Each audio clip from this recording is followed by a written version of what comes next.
네, 시스템과 보안, 모바일 보안 이해의 세 번째 시간입니다. 이번 시간에는 모바일 보안 위협에 대해서 알아보도록 하겠습니다. 앞선 시간과 마찬가지로 본 강의에 들어가기에 앞서 모바일 관련 보도자료가 있어서 영상을 하나 보고 이어가도록 하겠습니다. 통화 내용이나 문자 메시지 등 자신의 스마트폰 사용 기록이 다른 사람에게 보내진다면 어떨까요? 그런데 이런 일이 실제로 가능한 이른바 스마트 앱이 기승을 부리고 있습니다. 김현우 기자가 취재했습니다. M스파이라는 애플리케이션을 스마트폰의 위치는 물론 가입한 통신사와 기기 일련 번호까지 나타납니다. 심지어 상대방과 통화한 내용까지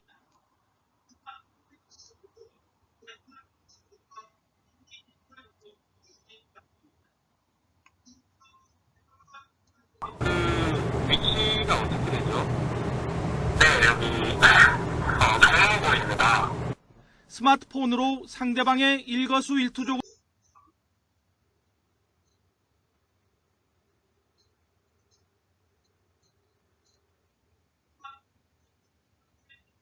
스미싱 문자를 보내 자동으로 깔리게 하면 통화 내용과 SNS 기록은 물론 GPS 이동 경로 등이 실시간으로 전달됩니다.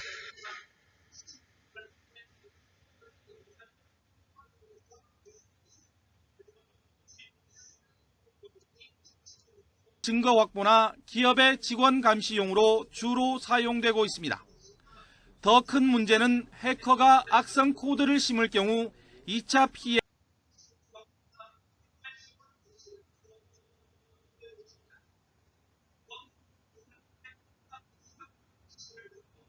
대한 인증 코드가 문자 메시지로 발송되기 때문에 그런 것들을 가로채면은 금전적인 피해도 입을 수가 있을 것 같습니다. 몰래 깔린 스파이 앱은 실행력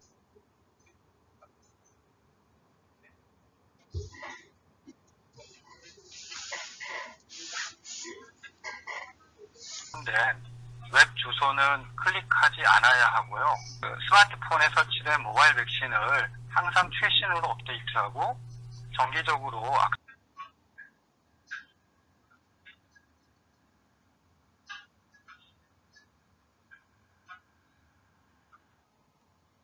제도 마련이 시급해 보입니다. YTN 김현우입니다.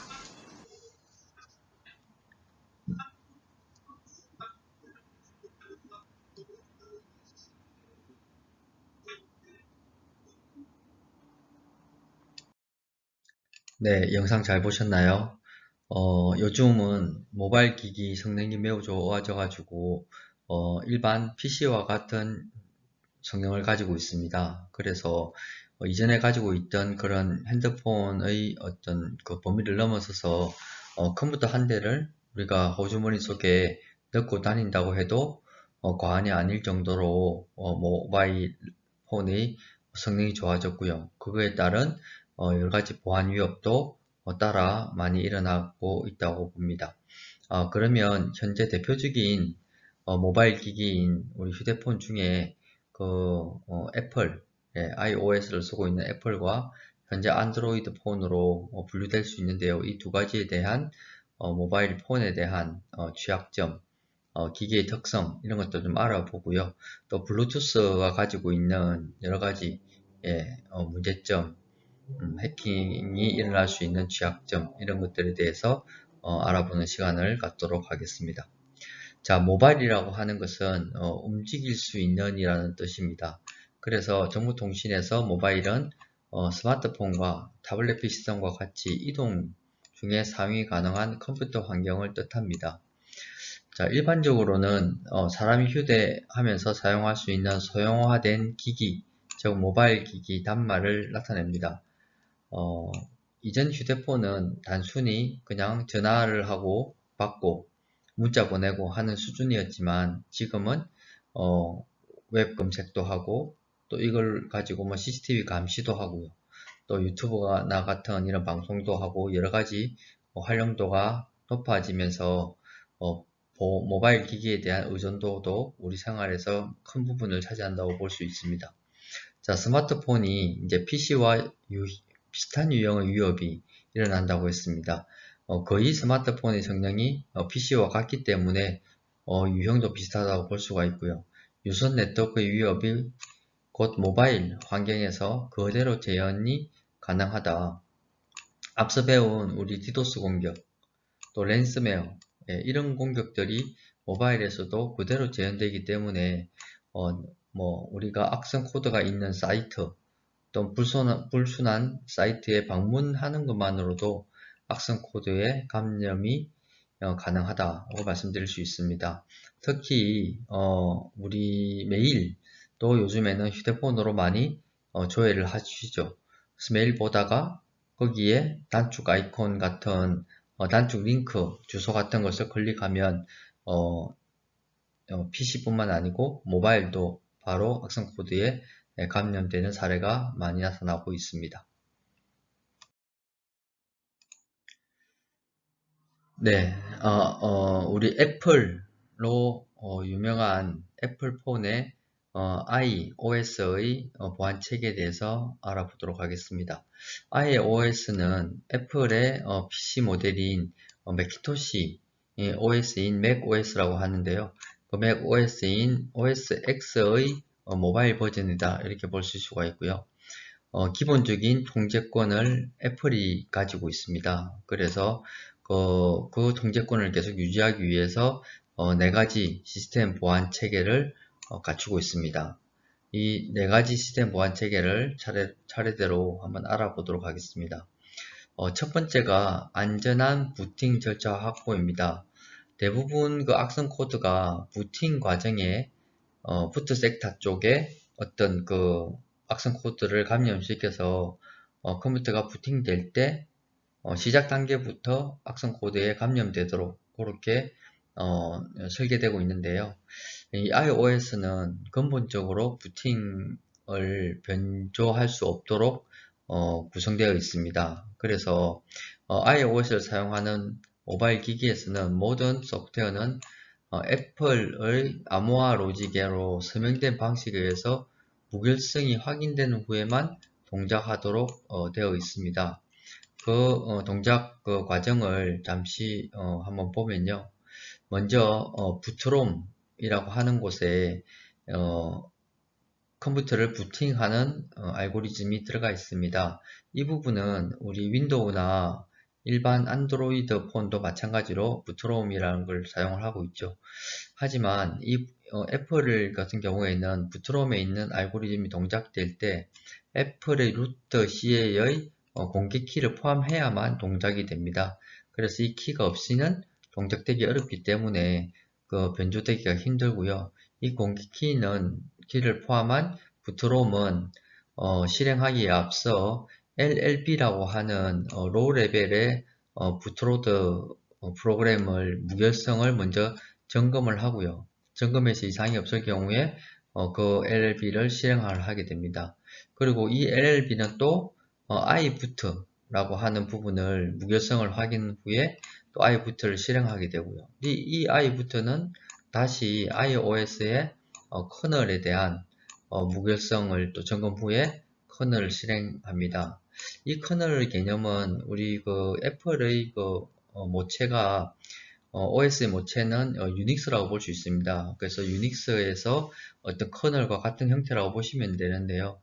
이 커널을 비로소 실행해 가지고 부팅되기까지는 여러 부트롬에서 부팅 알고리즘이 구동되는 그 단계부터 여러 단계의 과정을 거치면서 무결성들을 체크해서 끝까지 무결성이 확인된 후에 그 iOS의 커널이 동작되기 때문에 상당히 강력한 부팅 안전 체계를 갖추고 있다, 이렇게 볼 수 있습니다. 자, iOS의 보안 체계 두 번째입니다. 시스템 소프트웨어의 개인화. 자, 모든 소프트웨어를 애플은 아이튠즈라고 하는 툴을 통해서 일괄적으로 배포하고 있고, 보안상에 문제가 생기면 즉각적으로 대응을 할 수 있습니다. 플랫폼이 하나로 통일되어 있기 때문에 이런 부분이 가능하겠죠. 그리고 이전 버전, 만약에 새로운 버전으로 OS를 업데이트 시키거나 또 우리 여러 가지 어플리케이션 앱을 업그레이드 시켰다고 하면 다시 사용자가 다운그레이드 시키는 것을 금지를 하고 있습니다.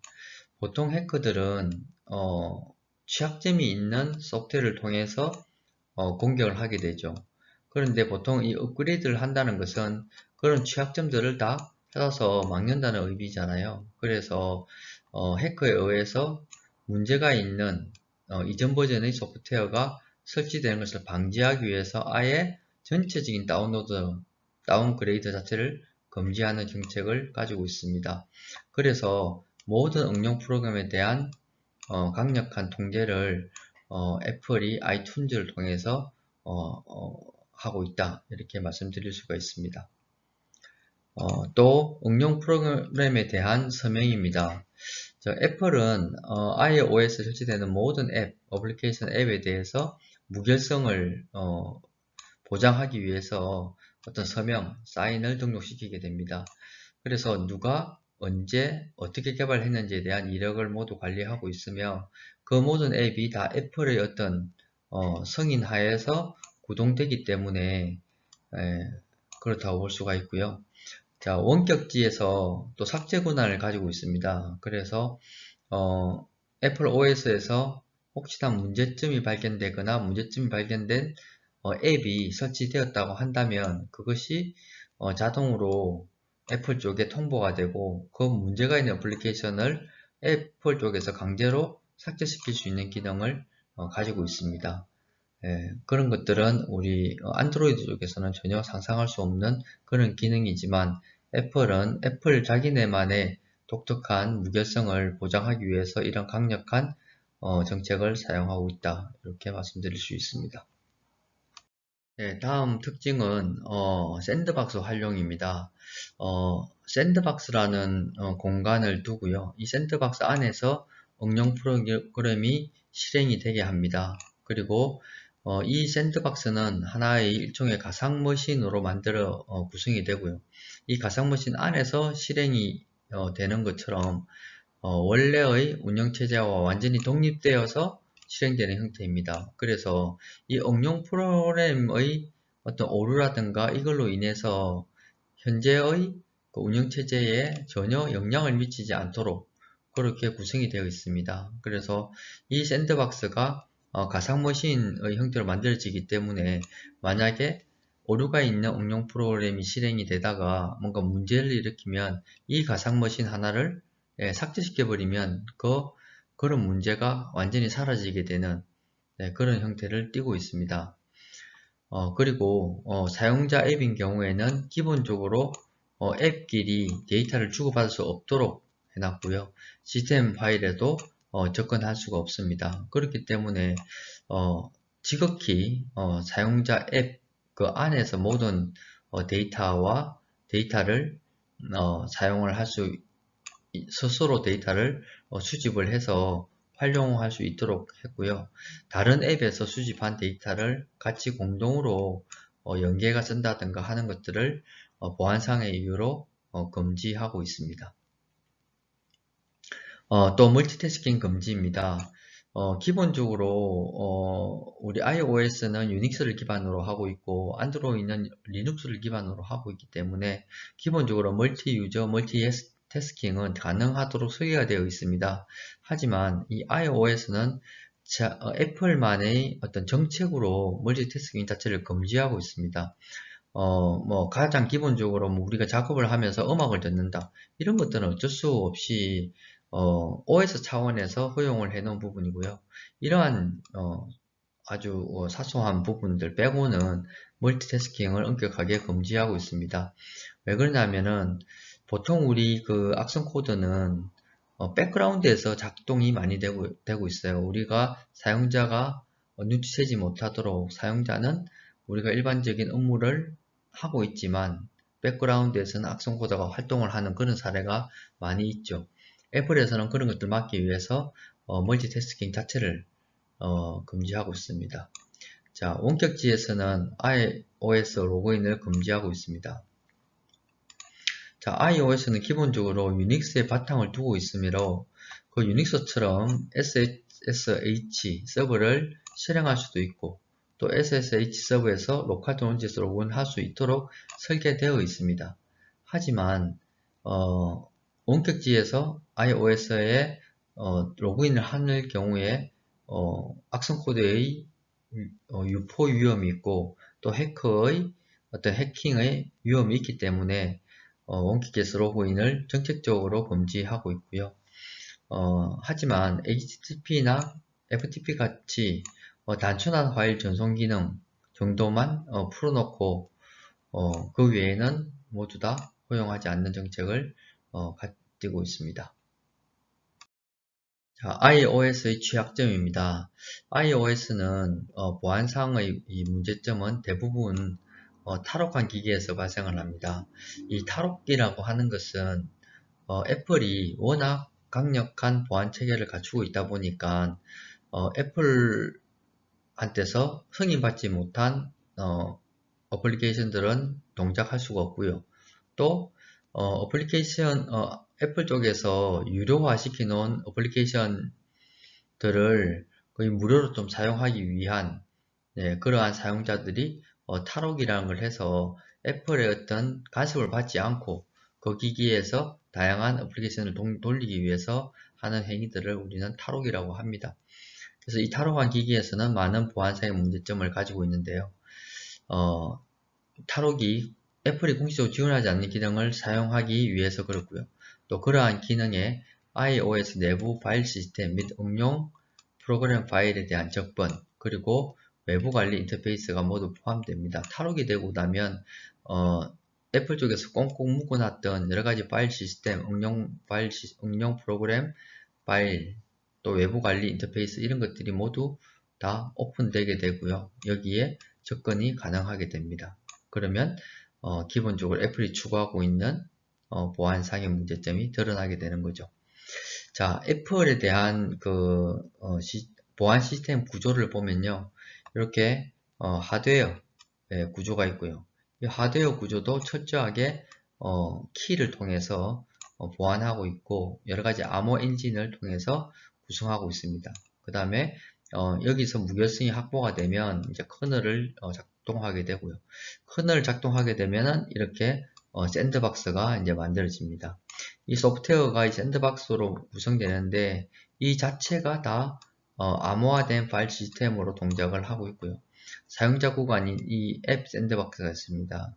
또 이것도 가상 머신으로 만들어지기 때문에 만약에 이 앱에서 문제가 발생을 하면 이 가상 머신을 하나 이렇게 날려버리면 새로운 또 앱이 실행이 됩니다. 그래서 앱이 여러 개 실행될 때마다 동시에 여러 개의 샌드박스가 만들어져서 가상화 개념으로 동작한다 이렇게 보실 수가 있습니다. 네, 다음은 안드로이드 보안 체계에 대해서 알아보겠습니다. 안드로이드 보안 체계는 리눅스 커널 2.5.25를 기반으로 한 모바일 운영 체계입니다. 오픈소스인 웹키트 응용 프레임워크 기반의 브라우저를 지원합니다. 그래서 거의 대부분이 구글에서 자바로 만들어져가 있기 때문에 여러분들이 아마 안드로이드 폰을 이용하다 보면 구글에서 제공하는 뭐 크롬 웹브라우저가 라든가 뭐 유튜브 또 뭐 여러가지 그 구글 메일인 지메일 이런데 약간 친화적이라고 느낄 수가 있을 거예요. 그렇게 거기에 구글 계정으로 접속을 하게 되면 그 모든 것들을 그 한 번의 계정으로 다 이용을 할 수 있다든가 하는 그러한 통합 플랫폼이라고 볼 수가 있습니다. 이 구조를 보면 그 리눅스 커널에 들어가는 여러가지 드라이브들 또 라이브러리 또 응용 프로그램에 대한 프레임워크 또 응용 프로그램 이런 것들이 이렇게 거의 다가 오픈이 되어 있고요. 이 안드로이드 앱 개발자들이 이 모든 환경을 다 컨트롤 할 수 있게끔 소스가 오픈되어 있습니다. 그래서 자유롭게 많은 응용 프로그램을 우리가 자유롭게 사용할 수 있는 반면에 또 여러 가지 악성 프로그램이라든가 아니면 좀 서툰 개발자들이 개발한 좀 오류가 많은 프로그램들이 있을 수 있어요. 그런 것들을 무분별하게 많이 깔다 보면 우리 폰 자체가 이제 가동력이 떨어진다든가 속도가 떨어지고 여러 가지 문제점이 발생할 수 있습니다. 그렇기 때문에 우리가 안드로이드 폰을 사용한다 하더라도 가능하면 좀 검증받은 그러한 어플리케이션 위주로 앱 위주로 확인을 하고 설치하고 이용해야 될 것 같습니다. 자, 안드로이드 보안 체계에 대해서 말씀드리겠습니다. 자, 응용 프로그램의 권한 관리입니다. 안드로이드에서 설치되는 모든 응용 프로그램은 일반 사용자 권한으로 실행합니다. 그래서 접근 시 사용자의 동의가 필요하고요. 모든 응용 프로그램 설치 시 자신의 고유한 사용자 아이디를 할당받아서 동작하게 됩니다. 여러분들도 앱에서 안드로이드 쪽에서 우리 앱을 다운로드 받아서 설치할 때 여러가지 우리 폰에 대한 기능에 대한 실행 권한을 물어보고 동의를 한 기억이 있을 것 같습니다. 그래서 모두 다 사용자의 책임하에서 사용자의 권한으로 사용을 한다 이렇게 보시면 되고요. 응용 프로그램에 대한 서명입니다. 애플과 마찬가지로 우리 안드로이드 폰도 설치되는 응용 프로그램에 대해서 다 서명을 필요로 하고 있습니다. 하지만 애플이 다 서명을 해서 애플의 승인 하에서만 사용할 수 있지만 안드로이드 폰은 개발자의 서명이 필요한 거죠. 누가 개발했느냐가 되게 중요하게 되는 것입니다. 자, 샌드박스 활용. 애플과 마찬가지로 안드로이드도 샌드박스가 프로세스 내부에 실행을 합니다. 그래서 우리 앱이 동작을 하다가 우리가 폰의 화면에서 앱을 꾹 누르면 삭제가 되죠. 설치를 삭제하면 깨끗하게 삭제됩니다. 그런 것들도 마찬가지로 이 샌드박스라고 하는 개념을 활용했기 때문에 깔끔하게 다른 어플리케이션에 영향을 미치지 않고 자기 앱만 이렇게 깔끔하게 삭제되는 것을 확인할 수 있습니다. 자, 기본적으로 다른 어플리케이션에 접근하는 것을 통제할 수 있고요. 또 특정 형태를 갖추어 권한을 요청하는 것도 허용할 수 있습니다. 그래서 조금 다양하게 권한을 주고 받을 수도 있고 또 그 권한을 가지고 특정 형태를 갖추는 조건을 갖춘다고 한다면 그 권한을 요청을 해서 그 권한에 따라서 그 폰의 어떤 다양한 기능들을 프로그램에서 활용할 수 있게 되는 것입니다. 자, 응용 프로그램의 권한 관리입니다. 안드로이드는 사용자의 선택에 따라서 보안 수준을 선택할 수 있습니다. 앞서도 계속 말씀드리고 있지만 안드로이드는 사용자의 어떤 선택에 의해서 사용자의 책임에 의해서 사용되기 때문에 보안 수준도 자기가 선택하고 그에 대한 결과도 자기가 지는 그런 책임도 지는 그러한 형태를 띠고 있다 보시면 되고요. 자유로운 개발과 변경이 가능한 대신에 iOS보다 상대적으로 보안에 취약하고요. 또 iOS의 탈옥에 비슷한 개념인 루팅이라는 것들도 할 수 있는 구조로 되어 있습니다. 네, 앞서 제가 계속 설명했던 내용이 앞서 아래 표에 이렇게 구성되어 있습니다. iOS와 안드로이드의 다른 점, 장단점 이런 것들이 잘 설명되어 있으니까 한번 눈여겨보시기 바랍니다. 네, 블루투스에 대한 취약점에 대한 보도기사를 한번 보고 이어가도록 하겠습니다. 손안의 컴퓨터로 진화한 휴대전화의 경우도 사정은 다르지 않다. Heel lekker ding. Je bent zeker de mooiste van vanavond. Een drankje. Zwart. Hoor hem? Kijk naast je. 잠시 후 카페 안에 있던 모든 이에게 막스가 보낸 문자가 도착한다. 물론 그들은 막스에게 연락처를 넘긴 일이 없다.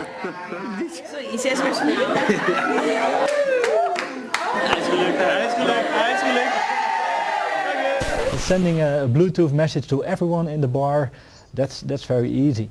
It might be even possible to grab all the phone numbers or steal all the phone numbers from their telephones. 대학원생인 지현석 씨는 근거리 무선통신, 블루투스의 보안 취약성에 대해 연구해봅니다. 당신이 만약 보안 패치가 안 된 블루투스 기능을 켜고 해커의 옆을 지나간다면 단 3, 4초의 그 짧은 순간에 당신의 일상은 해킹될 수 있다. 제 옆을 지나가기만 해도 그 블루투스 기능을 켜놓은 사용자들의 핸드폰 정보가 지금 모니터에 보신 것처럼 다 수집이 되었습니다. 그래서 이게 지금 전화번호예요? 예, 블루투스 공격을 통해서 해당 핸드폰의 전화번호를 알아낼 수가 있습니다. 전화번호뿐 아니라 저장돼 있던 메모와 전화기를 복제할 수 있는 고유번호, 그리고 사진을 빼내는 일도 어렵지 않았다. 실제로 해외에서는 한 여배우가 자신의 휴대전화에 저장해 놓았던 사진과 개인정보를 유출당해 곤혹을 치른 일도 있다.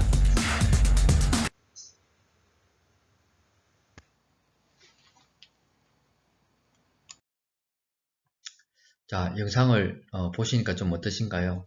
네, 블루투스도 보안 위협도 상당히 위험한 수준이다라는 걸 알 수 있습니다. 자, 블루투스는 1994년 에릭슨이 개발한 디지털 통신기기를 위한 개인 근거리 무선통신 산업표준입니다.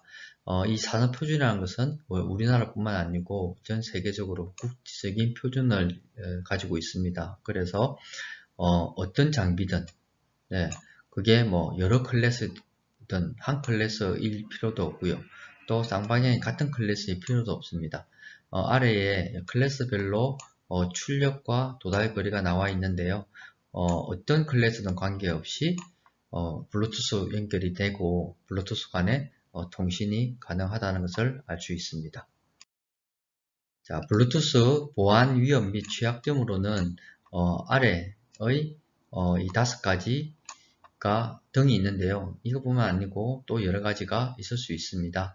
우리 교재에서 이야기하고 있는 부분부터 많이 참고를 하고 있는 보안 위험이기 때문에 알아보도록 하겠습니다. 자, 블루프린팅은 공격이 가능한 블루투스 장비를 검색할 수 있습니다. 그래서 블루투스 장비 중에서도 보안 패치가 일어나가지고 현재 공격이 불가능한 블루투스 장비도 있을 겁니다. 그래서 그 중에 지금 현재 내가 가지고 있는 보안 공격 툴을 가지고 공격 가능한 블루투스 장비를 검색해서 그 모델을 확인하는 그런 공격 방식이 블루프린팅이고요. 또 블루스나프, 블루투스 장치의 펌웨어 취약점을 이용해서 장치 내에 저장된 데이터에 대한 접근을 허용하는 그런 공격입니다. 상당히 치명적인 공격이라고 볼 수가 있고요. 자, 블루버그는 블루투스 장치의 펌웨어 취약점을 이용해서 지원 장치에 대한 접근 권한을 획득하는 공격입니다. 이 접근 권한을 획득하게 되면 그 블루투스 장치에 있는 카메라라든가 여러가지 GPS라든가 이런 기능들을 또 그 권한을 획득할 수 있겠죠. 자, 블루 제킹입니다. 블루투스 지원 모바일 단말기에 스팸 또는 피싱 공격을 시도해서 메시지나 파일을 전송하는 공격입니다. 블루투스를 통해서 블루투스 사용자들이, 단말기 사용자들이 메일을 통해서 악성 코드를 다운로드 받는 게 아니고요. 이 블루투스 공격자는 해커가 이 단말기에다가 직접 연결을 해서 스팸이나 피싱 공격을 바로 할 수 있어요. 그래서 파일을 전송을 해서 그 단말기가 악성 코드에 감염되도록 하는 것입니다. 자, 블루본은 블루투스와 공중을 의미하는 에어본의 합성어인데요. 자, 블루본은 블루투스의 무선 통신을 이용해서 해킹을 하는 해킹 공격입니다. 블루투스가 활성화가 되면 맥 주소 일부가 공중에 전송이 되는데 그것을 스니핑이라는 걸 해서 그것을 캡처하고요. 그 중에 나머지 부분을 80%까지 확보하고 난 이후에 나머지 20부분을 우리가 앞서 배운 무차별 공격을 통해서 파악을 해서 그것이 맥 주소를 탈취하게 되면 그 모바일에 대한 거의 모든 권한을 다 확보할 수 있다, 이렇게 말씀드릴 수 있습니다. 네, 이상으로서 시스템과 모바일 보안에 대해서 공부해 봤습니다. 요번에 공부한 내용이 사실 시스템과 모바일 보안이 전체가 될 수가 없겠죠. 가장 기본적인 내용을 가지고 다루었고, 여러분들께서는 요번 수업을 기초로 해서 앞으로 더 확장된 학습을 이어나가시기 바랍니다. 네, 수고하셨습니다.